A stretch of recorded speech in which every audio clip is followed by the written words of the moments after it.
Let me show in a parable to what extent our nature is enlightened or unenlightened. Envision human figures living in an underground cave with a long entrance across the whole width of the cave. Here they have been from their childhood and have their legs and necks chained so that they cannot move and can only see before them, being prevented by the chains from turning their heads around. Above and behind them, a fire is blazing at a distance. They see only their own shadows, which the fire throws on the opposite wall of the cave. For how could they see anything but the shadows if they were never allowed to move their heads?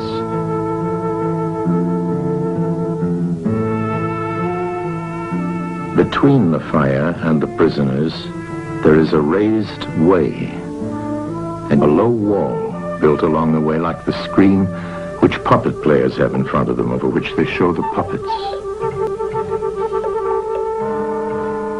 Do you see men passing along the wall, carrying all sorts of articles which they hold projected above the wall? Statues of men and animals made of wood and stone and various materials? Of the objects which are being carried in like manner, they would only see the shadows. And if they were able to converse with one another, would they not suppose that they were naming what was actually before them?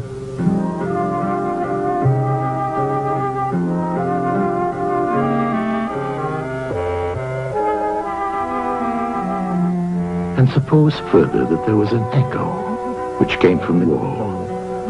Would they not be sure to think, when one of the passers-by spoke, that the voice came from the passing shadows?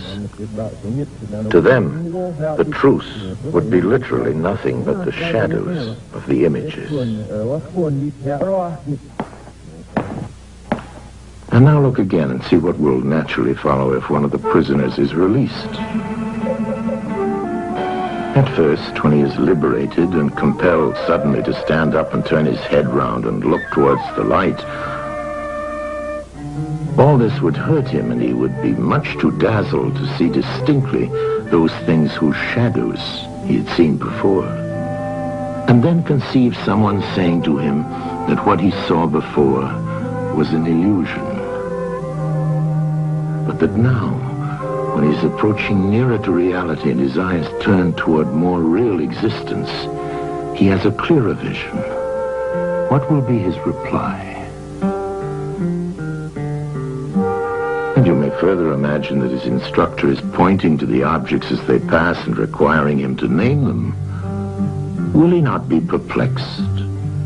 Will he not think that the shadows which he formerly saw are truer than the objects which are now shown to him? And suppose once more that he is reluctantly dragged up a steep and rugged ascent and held fast until he is forced into the presence of the sun himself. When he approaches the light, his eyes will be dazzled, and he will not be able to see anything at all of what are now called realities. He will require to grow accustomed to the sight of the upper world.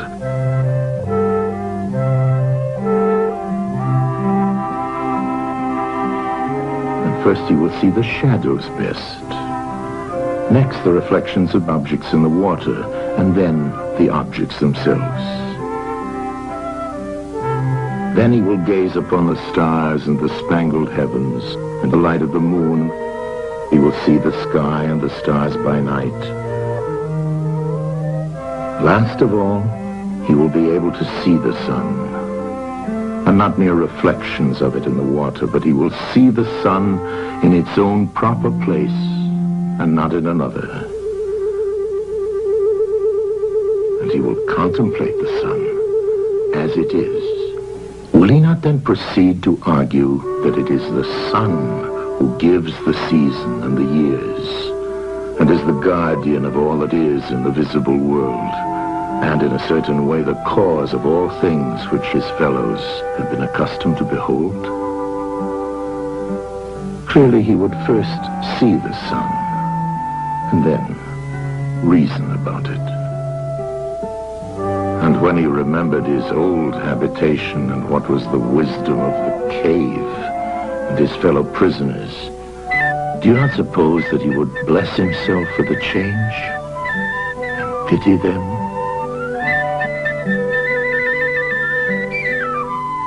And if they were in the habit of conferring honors among themselves on those who were the quickest to observe the passing shadows, and to remark which of them went before and which followed after, and which were together and who were therefore best able to draw conclusions as to the future,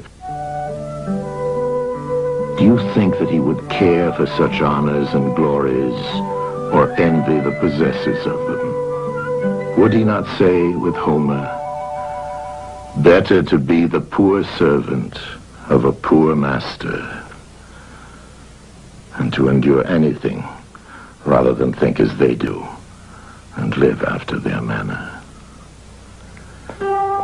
Imagine once more such a one coming suddenly out of the sun to be replaced in his old situation. Would he not be certain to have his eyes full of darkness? And if there were a contest of measuring the shadows, and he had to compete with the prisoners who had never moved out of the den, while his sight was still weak and before his eyes had become steady, wouldn't they all laugh at him and say he had spoiled his eyesight by going up there, and that it was better not to even think of ascending?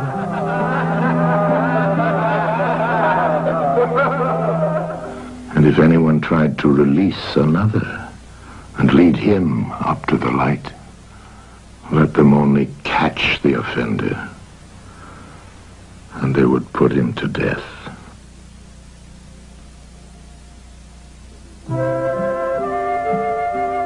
It is the task of the enlightened not only to ascend to learning and to see the good, but to be willing to descend again to those prisoners and to share their troubles and their honors, whether they are worth having or not. And this they must do, even with the prospect of death. They shall give of their help to one another, wherever each class is able to help the community.